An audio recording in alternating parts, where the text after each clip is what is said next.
আসসালামু আলাইকুম, সবাই কেমন আছেন? রমাদান মোবারক সবাইকে। তারাবির পরে মদিনার যে দৃশ্যটা দেখে নেন। মদিনার দৃশ্যটা খুবই সুন্দর, কি এক ভালো লাগার মতন একটা দৃশ্য। সবাই দেখেন, সবাই সবার স্থানে চলে যাচ্ছে। মোটামুটি আমি যাব, পাশে চলে যাব। তো এই দেখেন, আলহামদুলিল্লাহ কেউ নামাজ পড়তেছে এখনও। আমরা তারাবি শেষ করছি এই মাত্র, রাত 10টা 15 হয়েছে। তারাবি এখানে সীমিত হয়, 800 টাকার তারাবি হয়। টোটাল 11 টাকা পড়া হয়।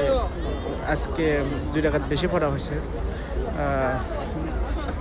নির্দিষ্ট মানে পড়তেই হবে এত টাকা ওরকম না। আল্লাহ সাল্লাহ সাল্লামে 12 টাকা 11 টাকা বেশিবার পড়ছে।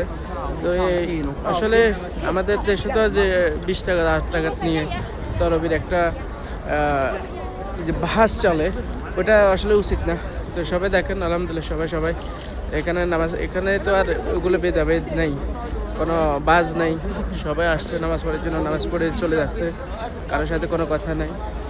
আমাদের দেশে যে একটা সংস্কৃতি, আমি জানি ওটা ভালো, তবে মানে বাড়াবাড়ি ভালো না।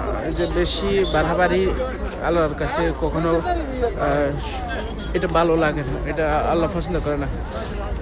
ওইটা সবাই দেখেন, এইগুলো এই জায়গাটা মহিলারা বসছে। মহিলার অনেক প্রচুর মহিলা ফ্যামিলি নিয়ে সবাই আসে।